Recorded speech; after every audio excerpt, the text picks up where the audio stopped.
저희 당이 지금 공채 2기 공지를 했는데 얼마나 나왔죠? 저희들 49명이 응모했는데 면접은 19명으로 일단 했었죠. 금요일 날 면접합니다. 좋은 분들 빨리 보충해서 당이 확장이 안 되고, 제가 어제 여러 주요한 분들을 조사했더니 대한민국 당에 대한 기대가 굉장히 적자 많으시더라고. 우리가 당직자들이 자부심도 가지지만 좀 더 외국 국민들한테 노력해서 다가가야 되겠다, 또 행동으로 보여드려야 되겠다, 이렇게 생각합니다. 이쪽으로 단장님 이쪽으로 오십시오. 대한민국당 최고위원 상임고문 연석회의를 시작하겠습니다. 오늘이 벌써 11월 7일입니다. 저도 아침에 9시에 지금 예산 소위를 하다가 이렇게 쫓아왔습니다. 국정원장, 국방부 장관, 통일부 장관을 대동하고 금은 선글라스를 끼고 전방을 수시하는 남북공동선언 이행추진위원장, 남북회담을 컨트롤하고 대통령이 없는 상황에서 지뢰제거 작업 현장을 점검하면서 군사 기밀을 유출하는 국가문란 행위를 일삼는 자가 대한민국의 상황이라는 웃지 못할 코미디가 버젓이 벌어지고 있습니다. 전대협 의장 출신이고 박원순 서울시장의 정무부시장 출신입니다. 청와대 비서실장이 대한민국 상황이라는 말이 나오는 것은 그야말로 대한민국이 치욕스럽고, 국정농단도 이런 국정농단이 없습니다. 대한민국 국경은 그야말로 땅으로 떨어졌고 벌써 차기 권력자 운운하며 여전히 거짓 촛불 잔치를 벌이고 있는 가짜들이 판을 치고 있습니다.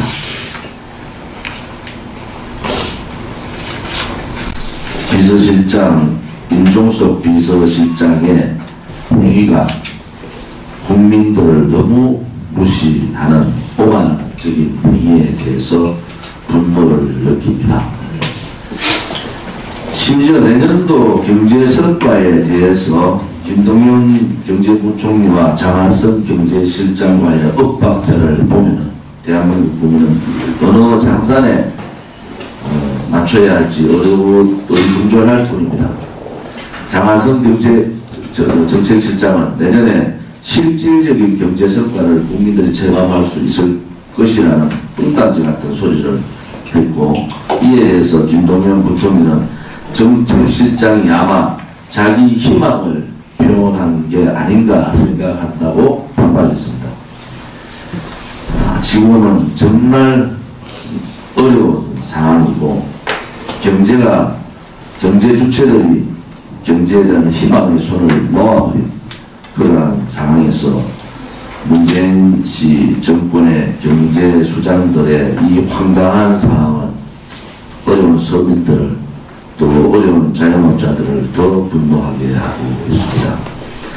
한국 경제가 위기이고 소득주도 성장은 이미 실패했는데도 불구하고 도대체 국민에게 무엇을 숨기려고 하는 것인가 의심하지 않을 수 없습니다.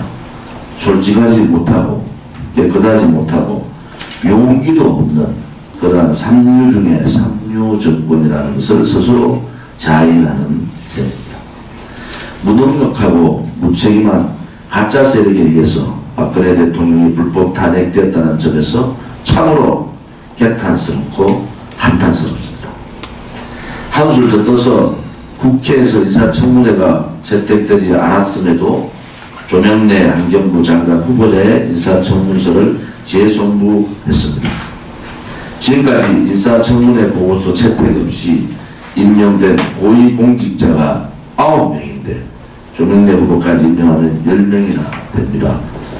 이것은 상권 분립의 원칙에도 맞지 않고 국회 자체를 무시하는 그러한 행동이고, 그 무시를 당하면서도 웃고 있는 자유한국당을 보면은 한심할 따름입니다. 어제는 좌파 단체들조차도 문재인 씨 정권이 적폐 세력과 다를 바 없다 여 기자회견을 하는 총국이 벌어졌습니다. 대한애국당은 민심을 전심으로 붙들고 고통스러운 국민의 삶에 희망을 드리는 정당으로 거듭나겠습니다. 문재인 씨 정권의 수상한 예산은 삭감하고 대한민국을 살리는 예산은 반드시 지키겠습니다. 남북이 5일 한강과 임진 간 하구 공동 이용을 위한 공동 수로조사를 시작했는데 수로조사 완료 후 홀제 채취 사업을 하는 것은 분명히 5.24 조치와 유엔의 대북 경제 제재 위반입니다. 정부는 2010년 3월 북한의 천안함 북침 이후 5.24 조치를 했고 5.24 조치를 했고 개성공단을 제외한 남북 교역을 중단했으며 홀제를 사거나 그 수익을 배분하는 건 5.24 조치를 정면으로 위배하는 겁니다.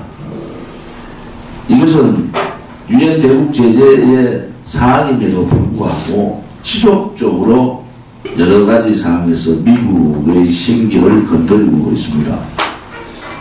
이 반미주의자들의 행태는 지속적인 누적적인 일들을 반복한다는 겁니다. 그것이 안 되는 줄 알면서도 계속 반복을 하고 결정적인 순간에 그 목표를 쟁취한다는 겁니다. 이것이 친북 반미주의자들의 행태였습니다. 특히 공동수로 조사 이후 민간 선박이 한강 하구 수역을 자유롭게 돌아다니게 된다면 우리의 군사적 대응태세가 현저하게 약화될 가능성이 있습니다. 지금 문재인 씨 정권은 내년도에도 북한 퍼주기를 어떻게 할 것인가만 골몰하고 있습니다.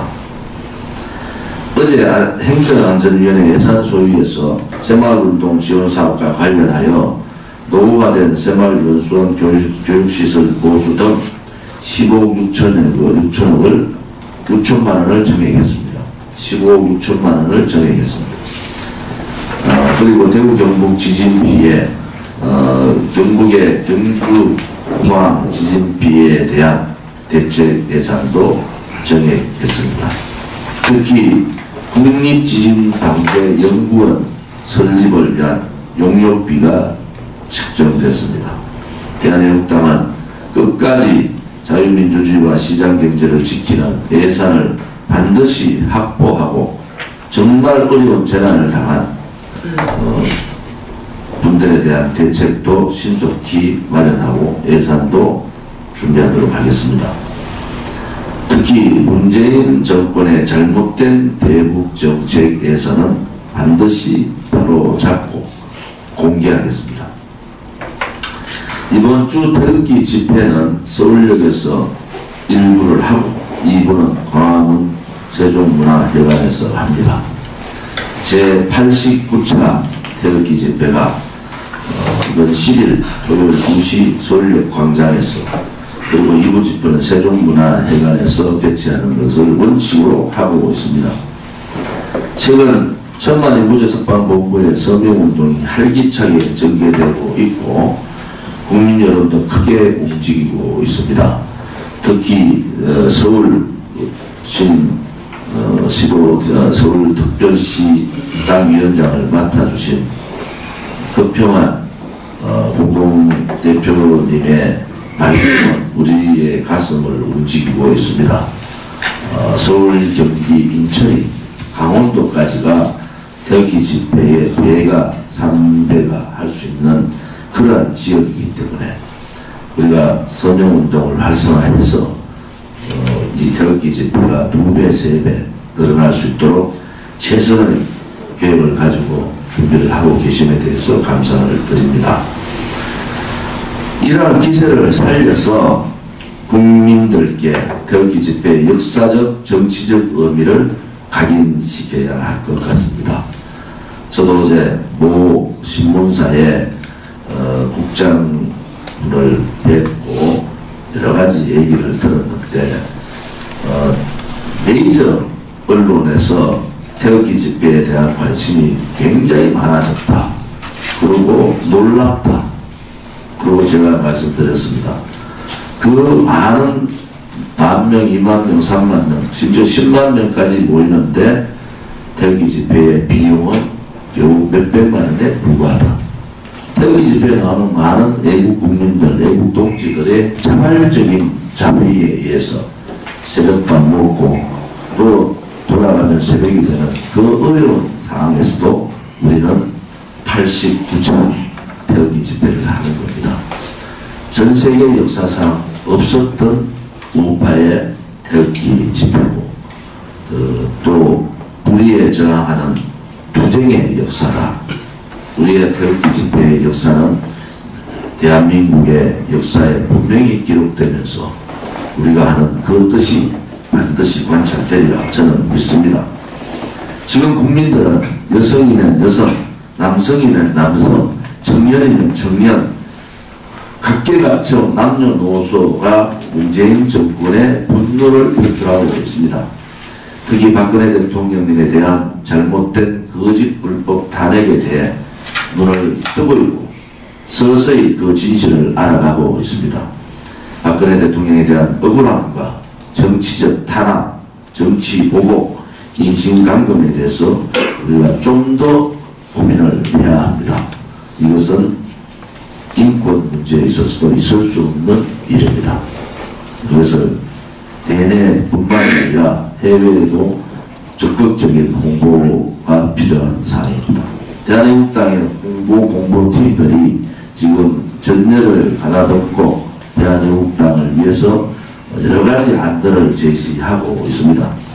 우리 사무총장님을 중심으로 우리 대한애국당이 제대로 된 정의의 우파정당, 또 대한민국을 살릴 수 있는 우파정당, 깨끗한 우파정당이 될 수 있도록 우리 모두가 함께 해주기를 부탁드립니다. 감사합니다.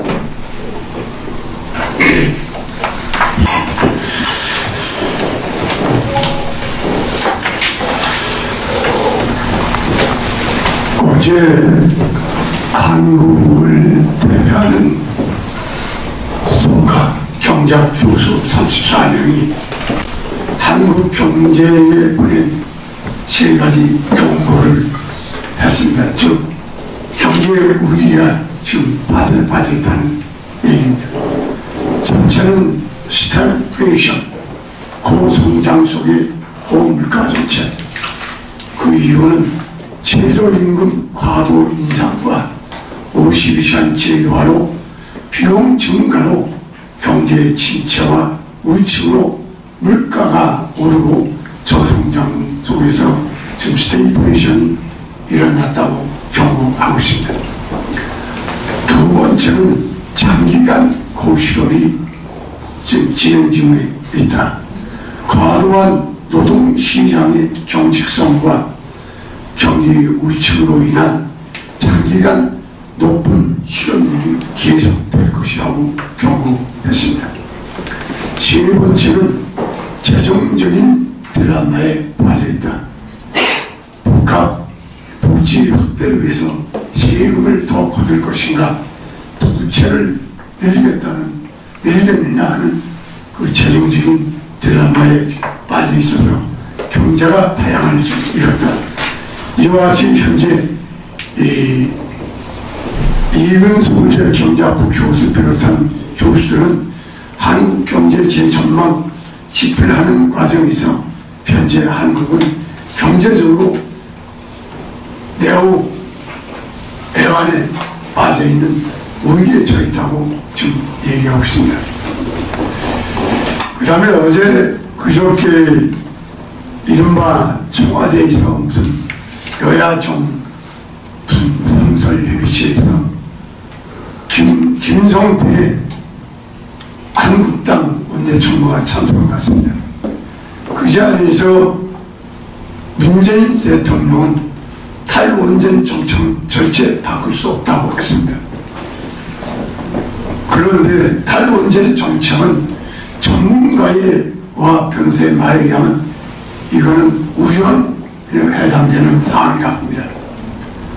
또 분명히 문재인 대통령은 헌법 제60조를 위반해서 평양선언과 남북관계, 남북합의서를 국회 비준 없이 국내에서 얼렁뚱땅 자기 셀프 비준을 해서 헌법을 위반했습니다. 이와 마찬가지로 지금 분명히 문재인 대통령 헌법 제65조를 위반함에도 불구하고 야당의 원내대표라는 사람이 청와대에 가서 희희낙낙하고 등병체나 식사를 하고 있는 그 모습을 볼 때 너무나 부럽적이고 우리 대한민국 국민들에게 실망을 안아주었습니다. 1980년대 전두환 군사 독재 정권이 출범할 때 그 당시에 민정당 민한당이 있었습니다. 그 당시에 민한당은 너무나 독재 정권에 참여하고 너무 편을 들어서 신전 민한당을 당시에 민정당의 이중자라는 얘기가 돌 정도로 언론에 보도됐습니다. 그러나 1985년도에 2.12 총선이 있었습니다. 그 당시에 선명야당 신민당이 돌풍이 불어서 당시 이중대인 민한당은 망하고 신민당이 돌풍이 일어서 결국은 87년도에 소위 말하는 헌법 쟁취와 민주운동을 이뤘던 기억이 납니다.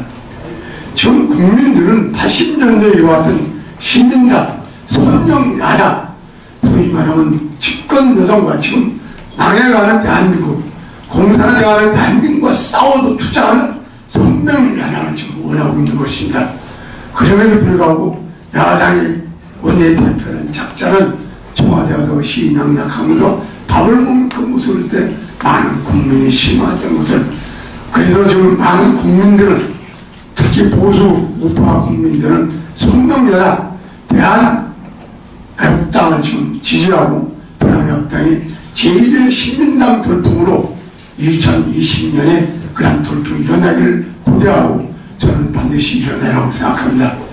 우리 국민 여러분에게 다시 한번 85년도 2.12 선거 때 신민당 돌풍, 그리고 이중된 민한당이 망했던 그것을 기억을 되살면서 2020년에는 현재 이 문재인 정권과 싸우고 있는 선명야당, 우리 대한애국당을 지지해 주실 간절히 바라면서 희망과 용기를 가져주시길 부탁드리겠습니다. 감사합니다.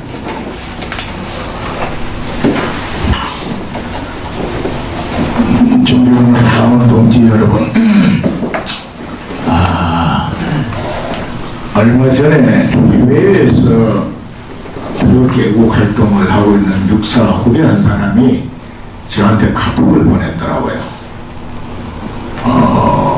왜 조원진 대표는 대전시당위원장을 운영위에서 부결됐는데도 임명을 강행하고 이런 독단적으로 당을 운영하느냐 하는 질의가 왔었어요. 내가 그 답을 이래 했습니다. 우리 애국당은 창당된 지 1년밖에 되지 않았고 솔직하게 말씀드려서 정말 그 유능하고 능력 있는 시도위원장 한 사람 모셔오는 것이 쉽지 않다. 대전시당 같은 경우는 그분이 의사고 본인이 하겠다고 나선 분인데 다른 후보가 없었고 운영위에서 부결을 했지만 저희 당원 당규에 의하면은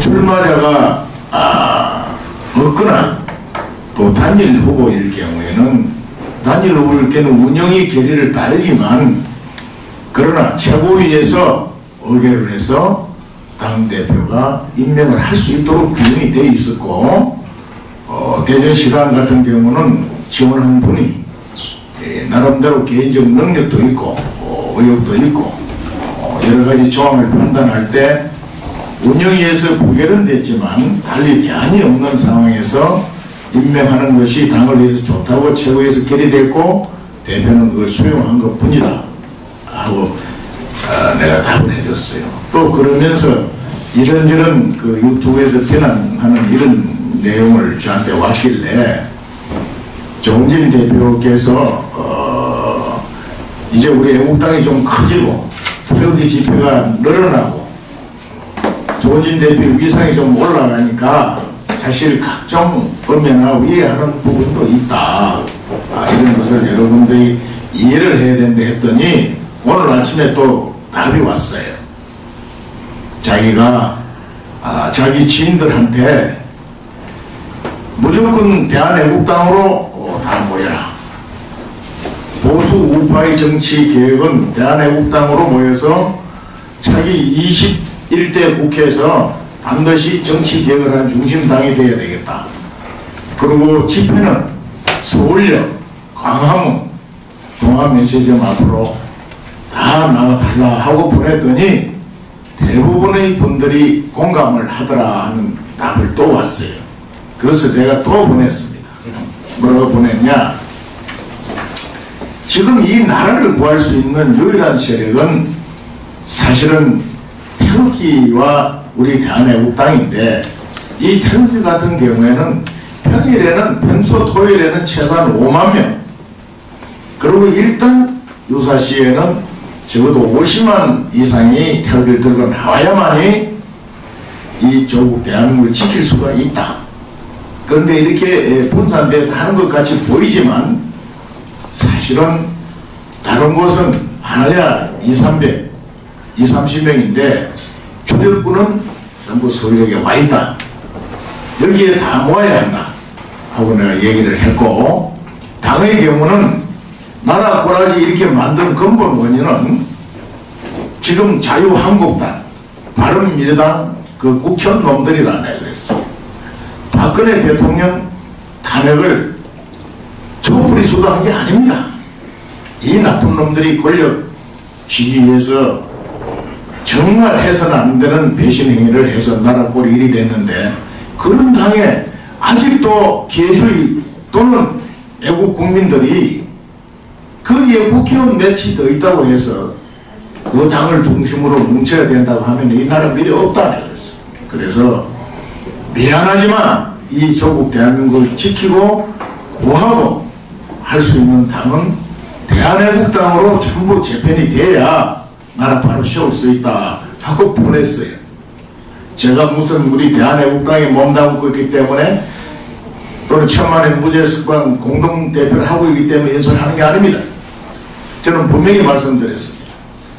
박근혜 대통령 아무런 관련 없지만 가야 탄핵하는 그 과정을 보면서 이대로 침묵하면 촛불이 집권하고 저들이 집권하면 경제부터 망하고 대한민국 망한다고 제가 이걸 지키자고 태극기 들고 나오라고 호소한 사람입니다. 이번에 시도위원장 선거 결과 정말 전 시도에서 복수, 삼수해서 치열한 경쟁이 있었으면 정말 좋았을 텐데 불행하게도 세 군데밖에 경쟁이 없었습니다.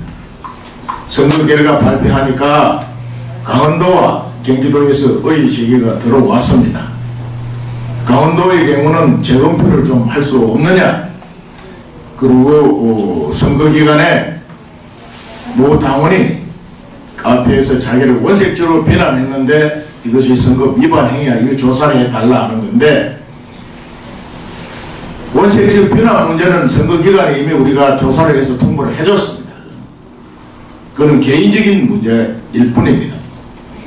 그리고 재검표 문제는 오늘 논의하다 왔습니다만은 선거위원장으로서 분명히 말씀합니다. 해드리겠습니다. 다만 투표자의 견심상을 보호해야 되기 때문에 후보자 본인이 직접 업체에 가서 하나하나를 듣는 것은 이것은 곤란합니다. 이 문제를 어떻게 할 것인가 하는 것은 선관위에서 논의해서 하겠습니다. 선관위는 한 점 의혹도 누구 편도 드는 것이 아닙니다. 법과 절차 규정에 의해서 집행할 뿐입니다. 경기도의 경우는 선거 초반부터 여러 가지 문제가 많았습니다.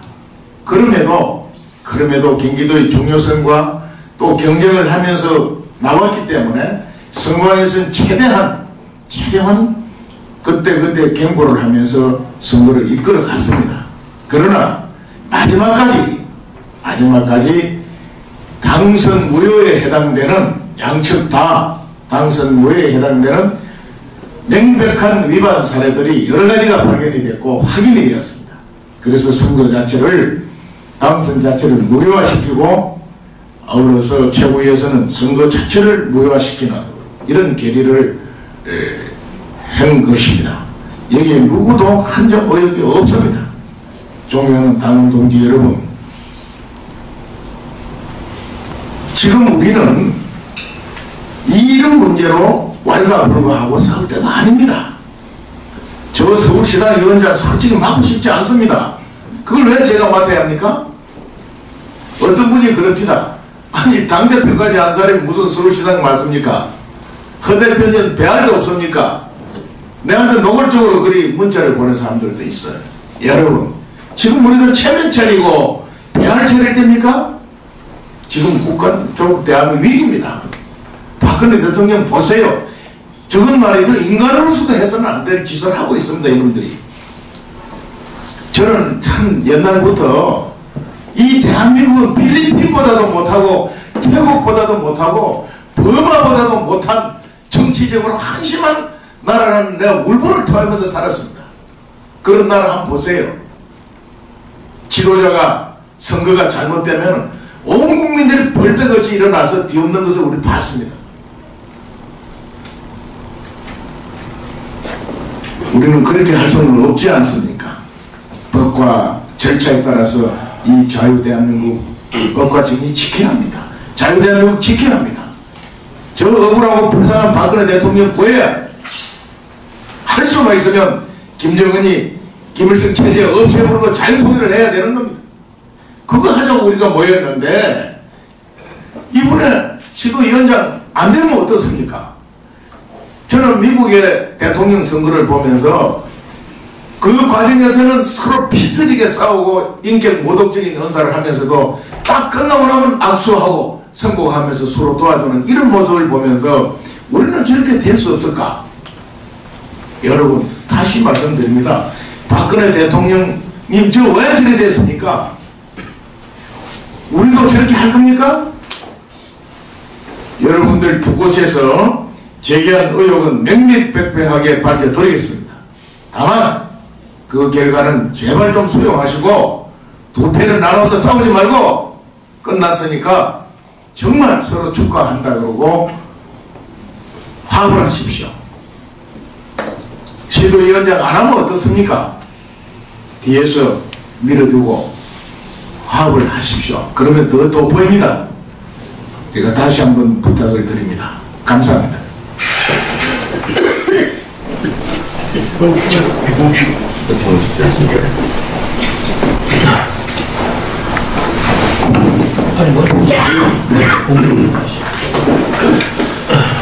우리 태극기 우파 애국민들이 우려했던 대로 지난주에 광화문에서 드디어 주한미군 철수 홍위범들이 준동을 시작했습니다.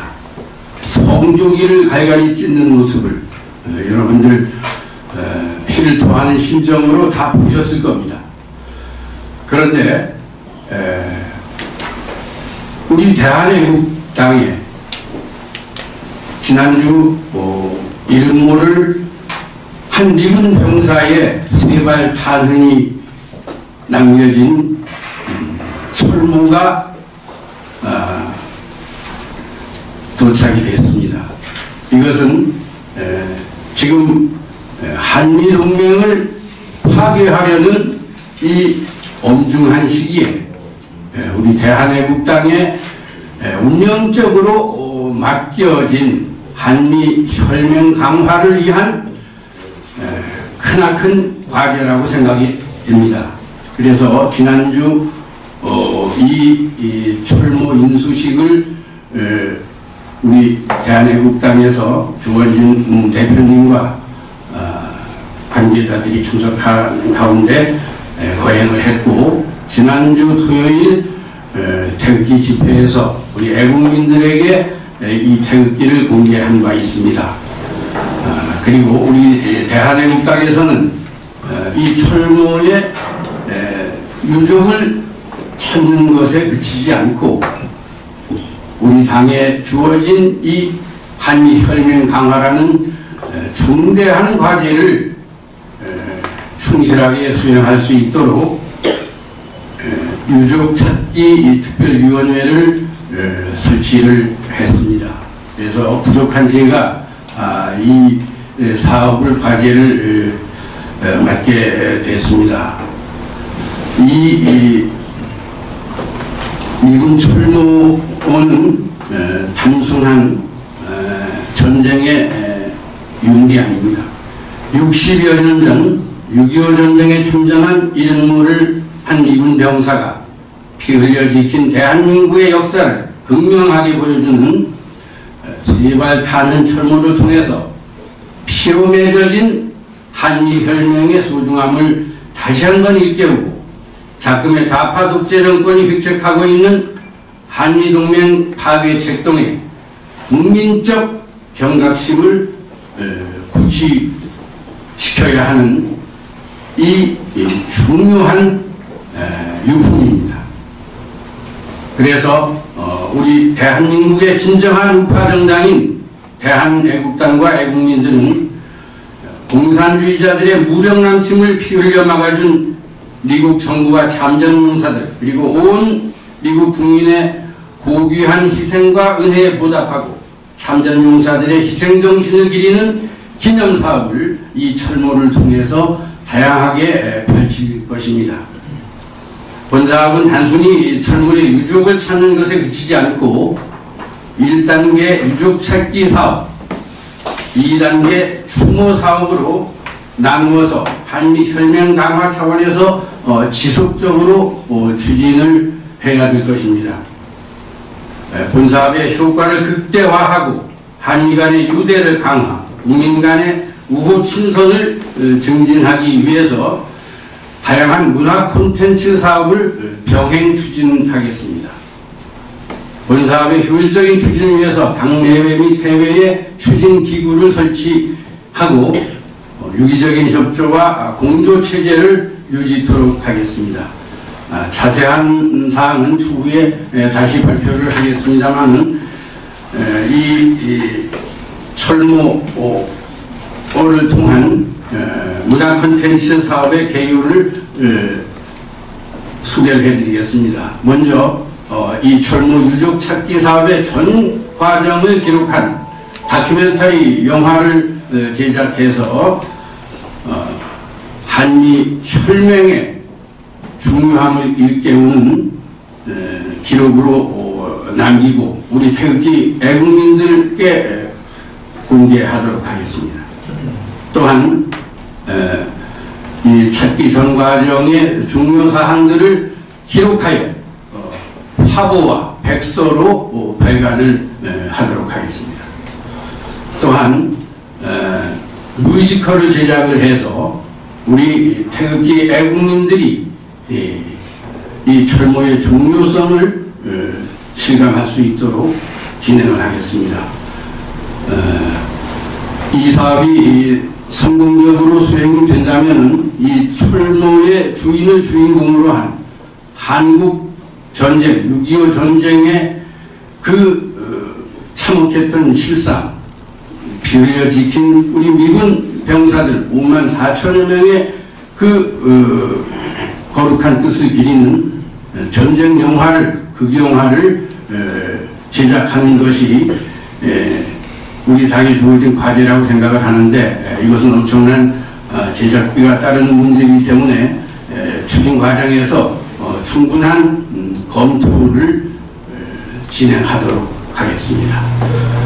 이 사업은 우리 대한애국당이 주축이 돼서 진행을 하겠지만은 우리 5천만 국민이 사상과 이념을 떠나서 한미 혈맹의 중요성을 다시 인식하는 중요한 계기가 되어야 한다고 생각합니다. 그래서 우리 전 국민의 많은 협조 또 민주동포 여러분들의 적극적인 협조를 당부드리겠습니다. 이상입니다. 네, 박태우 사무총장입니다.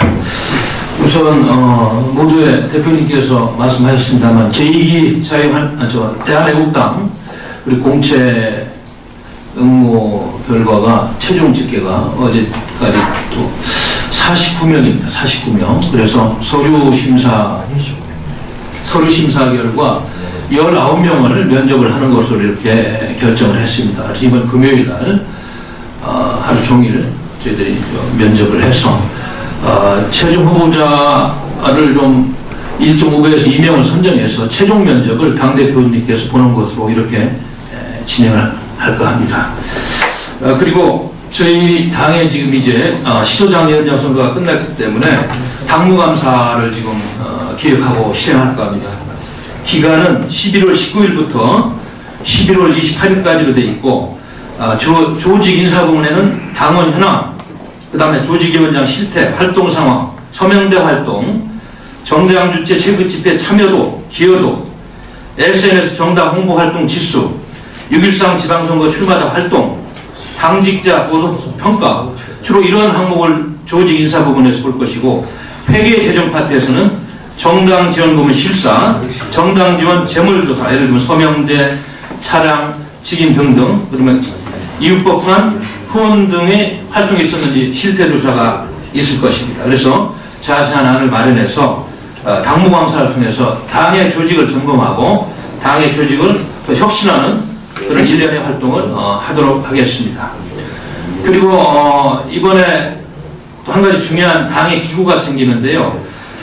애국정책전략연구원을 저희들이 만들려고 지금 거의 준비가 끝났습니다. 왜냐하면 국회에서 우리 대표께서 원내에 계시기 때문에 정책자금, 정책개발비가 나오기 때문에 우리 당에서 이걸 써야 됩니다. 안 쓰면은 나중에 반납해야 되기 때문에 보수 우파 이념을 재정립하고 확산 보급한다. 헌법 정신을 보양하는 각종 프로그램을 개발 실천하고 그리고 우리 당의 그런 수건 사업들을 현안들에 대해 연구하고 과제를 주어서 우리 당의 우파 인사들을 연결시키고 네트워킹하는 정책개발 차원에서 애국정책전략연구원을 출범시킵니다. 아마 오늘쯤 선관위하고 협의가 끝나면은 곧바로 출범될 것이고 또 이사장, 당연지 이사장은 대표님이 하십니다만은 원장님은 좋은 분을 모시려고 지금 고민 중에 있습니다. 좋은 우파 학자들이 있으면은 많은 추천을 부탁드리겠습니다. 그리고 지금 우리 당에서 대응해야 될 하나의 현안이 있습니다. 보니까 그 EBS 인터넷 강사 그러니까 본못이라고 되어 있는데요. 그러니까 어떤 추험생들이 많이 보는 그 EBS 그런 인터넷 강의 사이트인데 거기에서 박근혜 전 대통령을 겨냥해가지고 좀 폄하하는 이런 발언이 있어가지고 이게 좀 문제가 되고 있습니다. 그래서 뭐 제가 자세한 내용은 여기 소개하면 전 대통령을 모욕하는 것이 되니까 소개는 안 하겠습니다만 이 권모 강사가 순수한 그 수험생들을 상대로 하는 그 많은 젊은이들 보는 방송에서 이런 발언하는 것 자체는 우리 당 입장에서는 도저히 용서할 수 없는 중대한 그런 행위다 이렇게 판단하고 법적으로 대응할 수 있도록 이것도 곧바로 좀 대책 태스크포스를 만들어 가지고 대처를 하도록 하겠습니다. 그리고 모두의 우리 이규택 최고위원께서 말씀하셨습니다만은 자유한국당이 그 여야정 협의체에 참여하는 것 자체가 저는 부끄럽다는 생각이 듭니다. 그럼 우리 국민들이 문재인 정권이 잘하고 있는 것으로 할 게 아니겠어요. 참여를 해서는 안 되고 잘못하는 것을 부각시키고 국민들한테 그들이 왜 정권으로서 더 가서는 안 되는지를 알리고 투쟁해야 되는 자유한국당이 여야정 협의체에 참여했다는 자체가 저는 큰 국민에 대한 모독이다. 그래서 하루빨리 오늘이라도 탈퇴하고 야당 본연의 모습에서 투쟁을 하라 이런 말씀을 드리고 싶습니다.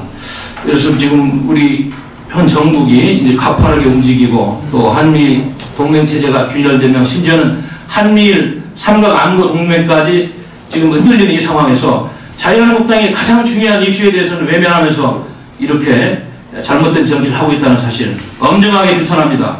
빨리 탈퇴해 주실 것을 저희 당에서는 주장하는 바입니다. 그리고 또 경제적인 면에서도 어제인가요? 초과이익 공유제라고 세계 자유시장 경제 질서상 있을 수 없는 그런 협력이익 공유제 뭐 이런 것들을 정부가 내놨어요.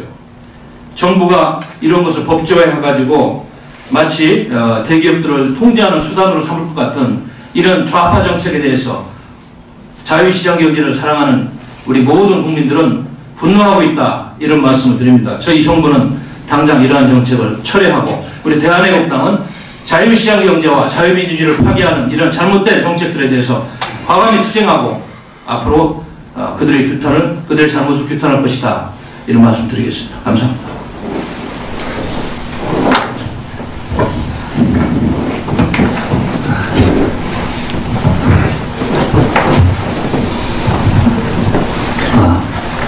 청년들의 분노가 많이 어디로 표출될지 모르는 그 분노가 많이 올라가고 있다는 걸 많이 느끼고 있습니다. 지난 이제 가장 가까웠던 일요일에 이제 부산에서 가장 젊은 층이 많이 찾는 곳 중에 하나 남포동 그 앞쪽에서, 광복동 앞쪽에서 이제 부산 팀들과 이제 함께 서명대를 했었는데, 거기서 느낀 거는 예전에 서명대를 할 때보다, 예전에 마이크를 잡고 말을 할 때보다 젊은 사람들이 더 많이 찾아보고 더 많이 본다는 걸 피부로 느낍니다. 한 사례가 있는데 뭐 제 얘기를 하려고 하는 게 아니고 한 사례를 이건 얘기를 드려야 되겠다 싶어서 말씀드리겠습니다. 막 이렇게 연설을 하고 있는데 막 젊은 놈이 뭐 저러냐면서 손가락질하면서 하는 커플이 있었습니다.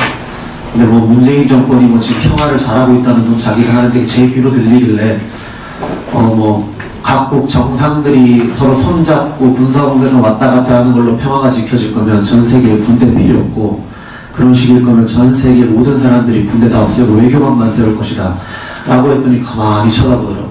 그 뒤로부터 제 연설을 뭐 듣는 거를 보았었는데, 뭐 지나가는 어른들이 제 얘기를 듣는 것보다 어른들은 서명을 해주고 그냥 지나가는 느낌이었다면, 젊은 사람들이 뭐 저러니 뭐지 하는 거 듣는 느낌을 좀 많이 받았습니다. 그리고 요즘에 좀 친구들에게서 연락이 많이 옵니다.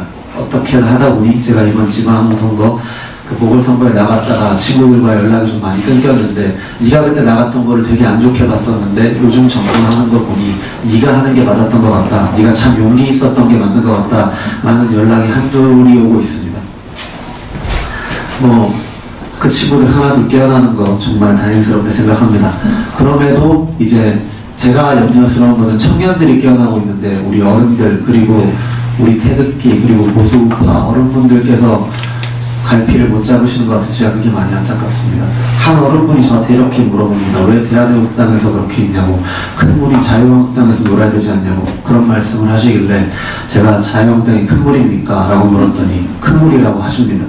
그래서 제가 물이 크면 뭐합니까? 하수처리장 같은 곳에서 도대체 뭘 하냐고, 좁더라도 고비치는 강물에서 흘러가면서 키워가고 싶다고 차라리 그렇게 얘기를 했습니다.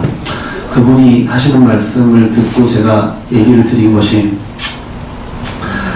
참 우리나라 역사상, 그리고 우리나라 보수정당 역사상 저는 보수가 젊은 사람들에게 외면받을 수밖에 없다고 생각을 한다. 왜 그러느냐라고 물어보시길래 제가 반대로 물었습니다. 요즘 법관들 행태 마음에 드시냐고, 마음에 들지 않는다고 하십니다. 그러면 교수들 행태 마음에 드시냐고 하니까 지식인들 마음에 안 든다고 합니다. 그럼 법관, 지식인들 낙하산처럼 지금까지 쌓아서 자리에 앉히고 국회의원 만들었던 게 자유한국당의 모태 아니냐고. 그런 사람들 평생 자리에 앉아서 탁상 공론만 좋아하는 사람들이 무슨 투쟁을 하고 무슨 자유민주주의를 지키겠냐고 제가 물어봤더니 아무 말도 없으셔서 제가 마지막으로 한마디만 딱 드렸습니다. 조선, 고려, 나라가 망할 때 모두 다 신하들이 탁상 공론하느라 나라가 다 망했다고.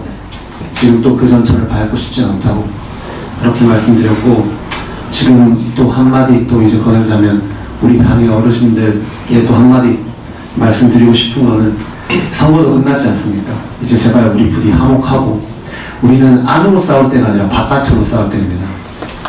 더불어민주당 우리 얼마나 믿겠습니까? 민중당 우리 얼마나 믿겠습니까? 북한 얼마나 우리 믿겠습니까? 대표님 이름을 7번, 8번을 그렇게 처형하라고 하는 곳인데, 우리는 그들과 싸워야지 우리 당의 당원들과 우리가 같은 이념을 하는 사람들과 싸울 때가 아닙니다. 우리 한 자리 하려고 태극기 든 거 아니지 않습니까? 우리 한 자리 하려고 대한애국당 만든 거 아니지 않습니까? 지금 우리가 싸우는 이 틈에도 자유민주주의는 무너져 내리고 있고, 지금 이 틈에도 오늘 587일째 박근혜 대통령님은 구속 수감되어 계십니다. 정말 박근혜 대통령님을 위해, 나라를 위해 태극기를 들었다면 자기 욕심 좀 내려놓고 이제 모두 화합하고 진짜 태극기고 나라 구할 수 있도록 같이 싸워주시기를 부탁드리겠습니다. 감사합니다. 대한애국당에는 굉장히 중요한 위원회가 있습니다. 첫째는 중앙윤리위원회, 두 번째는 조직강화특별위원회, 또 세 번째 선거관리위원회입니다. 저는 당대표로서 이 세 개의 위원회에 절대 관여하지 않습니다. 독립성을 드리고 그 독립적인 결정권을 드리고 또 그것이 대한애국당이 앞으로 큰 정당으로 우파의 중심 정당으로 갈 수 있는 길이다. 저는 그렇게 보고 창당 때부터 지금까지 그것을 지켜고 있습니다. 또 우리가 사무총장께서 그동안 공석 상태로 계속 있다가 최고위원 겸 사무총장 박태우 총장을 모시고 당 사무처의 업무에 대해서 제가 거의 손을 다 놨습니다. 그리고 잘하고 계시다. 또 저는 저 나름대로 이 정계 개편의 문제, 또 국회 투쟁 문제, 또 나름대로의 또 제가 이번에 제 지역에 있는 대구의 시당위원장을 받았기 때문에 우리 조직의 활성화 문제 이런 부분에 대해서 좀 더 많은 분들을 만나고 고민하고 또 그런 투쟁 방향을 만들어내고 또 우리 청와대 무죄선방 본부에 정말 애국심뿐만이 아니라 공헌이 많으신 공동대표님과 협의를 하고 또 우리 최고위원님들 모시고 여러 가지 협의를 통해서 정정당당한 비겁하지 않는 그러한 정당을 만드는데 최선의 노력을 하려고 합니다. 아무튼 대한애국당은 굉장히 앞으로 커질 겁니다. 국민들이 1년 3개월 동안 대한애국당을 보신 거예요. 많은 분들이 대한애국당은 변함이 없더라. 그 처음에 주장했던 내용이나 지금이나 대한애국당에 가고자 하는 길은 오직 진실과 정의의 투쟁, 불법 감금 대신 박근혜 대통령의 구출, 또 우리 대한민국의 정치적인 자유민주주의 시장 경제의 회복, 한미 군사, 한미 동맹을 강화, 사수해서 김정은 내진 체인지, 이것이 저희들이 가고자 하는 길입니다. 이 길에 대한애국당은 추후에 흔들림이 없고 앞으로도 그렇게 갈 것입니다. 오늘 의결 몇 가지가 필요합니다. 자유민주주의의 상징이고 6.25 전쟁에서 사망하신 철모 주인찾기 특별위원회 위원장, 특별위원회 구성안과 위원장 선임안건을 올리겠습니다. 이 문제는 지난 월요일날 최고위원회의에서 다뤘던 내용이고 의결만 오늘 하겠습니다. 둘째, 가짜뉴스 대책특별위원회 상정을 하고 올리겠습니다. 첫째, 철모 주인찾기 특별위원회 위원장에는 김진철 KBS 전 KBS 임원이시고 현 상임고문님을 위원장으로 하시고 있고요. 가짜뉴스 대책특별위원회는 한상수 법대 교수시며 최고위원을 가짜뉴스 대책특별위원회로 위원장으로 했습니다. 세 번째, 사무총장께서 말씀하신 애국정책전략연구원 설립안건도 올리겠습니다. 애국정책전략연구원은 우리 당의 싱크탱크로서 규정에 의해서 당대표가 이사장을 하지 않아도 되는 경우에는 제가 이사장을 안 하겠습니다. 외부 인사에 훌륭하신 교수님 또 전략을 할 수 있는 분을 모셔서 애국정책전략연구원 이사장으로 모시고 또 훌륭하신 분들을 원장, 부원장 또 이사로 모셔서 초기 인선이 될 때까지는 설립을 위한 임시 이사를 통해서 하지만은 가능하면은 외부에 많은 싱크 탱크를 이끌어 가실 훌륭하신 분들을 모셨으면 합니다. 특히 영동구, 여의도에 가까운 영동구에 애국정책전략연구원 사무실을 지금 구하고 있습니다. 그래서 그런 부분을 참고해 주시고 애국정책전략연구원 설립 안건도 올리겠습니다.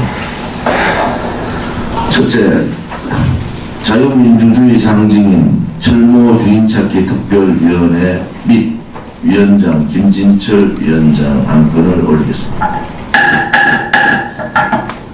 두 번째, 가짜뉴스 대책특별위원회 상정권 및 특별위원장 안건을 올리겠습니다. 한상수 법대 교수시며 최고위원을 특별위원회 위원장으로 올리겠습니다. 세 번째, 대한애국당의 싱크탱크 역할을 해줄 애국정책전략연구원 설립권을 올리겠습니다. 다른 얘기가 없으시고 이 문제는 우리 월요일날 회의 최고위에서 그동안 쭉 얘기했던 내용이라서 오늘 통과하는 걸로 하겠습니다. 없으시면 이게 없습니다. 박근혜 대통령께서 오늘 오후에 87일째 옥중 투쟁을 하고 계십니다. 박근혜 대통령이 그냥 감옥에 계신 것이 아닙니다. 인신강금 옥중 투쟁을 하고 계시다. 이것이 우리가 여러 가지 행동에 있어서 마음을 바로 다잡아야 된다. 지역론 대통령께서 옥중 투쟁을 587일째 지금 하고 계시다. 그 이상의 비밀이 어디 있습니까? 아무도 만나지 않고 아무런 말도 안 하시고 그냥 발언하고 계신 거 아닙니까? 대한민국당 당원이나 내국 동지들, 내국 국민들께서 그러한 마음의 분노가 우리 태극기 집회를 89차까지 만든 겁니다. 또 하나는 다시 한 번 더 말씀드립니다. 박근혜 대통령을 내려놓고 그냥 가자. 여러분 지금 여론조사 지금 한창 진행 중이고 아마 여론조사 1차 조사 끝난 걸로 아는데 그냥 뭐 자유한국당이든 바른미래당이든 대한애국당이든 다 합쳐가 대통합하자. 20% 안 나와요. 그런데 탄핵 찬성 탄핵 반대 갈라서라. 이것이 80%입니다. 그것이 우파 탄핵 반대했던 애국 국민들의 민심이에요. 이 민심을 어떻게 거슬릴 수가 있습니까? 또 두 번째는 탄핵 주범자들 김무성, 유승민, 김성태를 용서하고 가자. 또 20% 안 나와요. 도저히 용서할 수 없다. 그들은 심판받아야 된다가 80%가 값습니다. 그거는 뭘 의미하느냐? 대한애국당이 갖고자 했던 길이 옳았다는 겁니다. 우리 외국 국민들이 물론 거기에 대한 공식적인 발표를 아마 할 거라고 봅니다만 그것이 민심입니다. 민심에 동떨어진 정당은 존재할 수 없는 거예요. 자기들 국회의원들끼리 몇 사람 모여가지고 국정회가 대통합을 한다고 통합이 됩니까? 우리 애국 국민, 우파 국민들을 너무 우습게 보고 있다. 지금이 과거 5년 전, 10년 전이라고 보십니까? 나라가 망하게 생겼는 상황인데요, 지금. 어떤 사람은 이제 다 망했다는 거잖아요. 그런데 그것을 권력 찬탈당한 분을 그냥 묻고 가자. 도대체 어느 나라에 그런 애국하는 사람들이 있습니까? 없는 겁니다. 이거는 진실 정의를 다 부정하겠다는 거 아닙니까? 그 결과가 국민들이 대한애국당이 옳았다. 천만인 무죄 석방 본부가 하는 그 길이 맞았다. 이렇게 평가하는 것이기 때문에 우리 동지들하고 외국 국민들은 당당하게 그 어느 때보다도 더 당당하게 나가야 된다 이런 말씀을 드립니다. 11월 14일이죠. 11월 14일이 박정희 대통령 각하 탄신 101주년이 됩니다.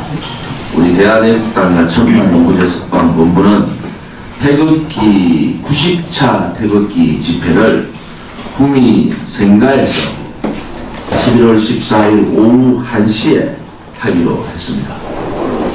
그 뜻을 기리고 우리가 갈 수 있는 그 마음을 기리도록 다 대구 국민들은 이 행사에 적극 참여해 주시기 바랍니다. 지금 좌파 정권, 특히 민주당 구미시장을 비롯해서 박근혜 대통령 흔적 지우기, 거기에 반해서 김일성 띄우기가 노골적으로 하고 있습니다.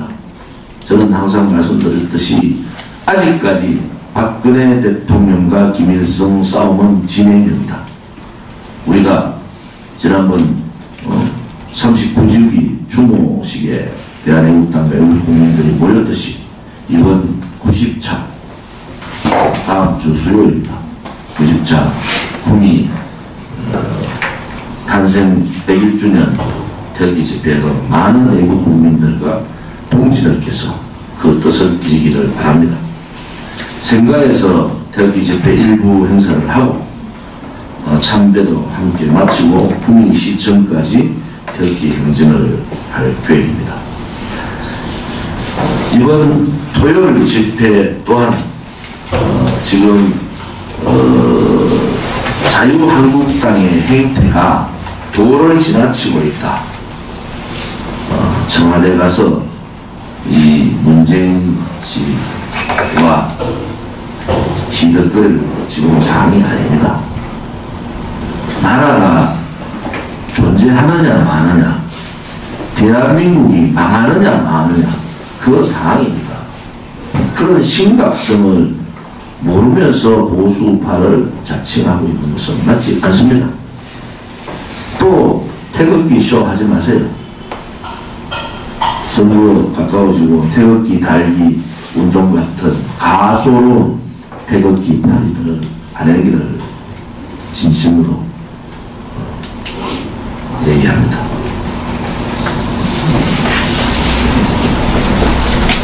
이번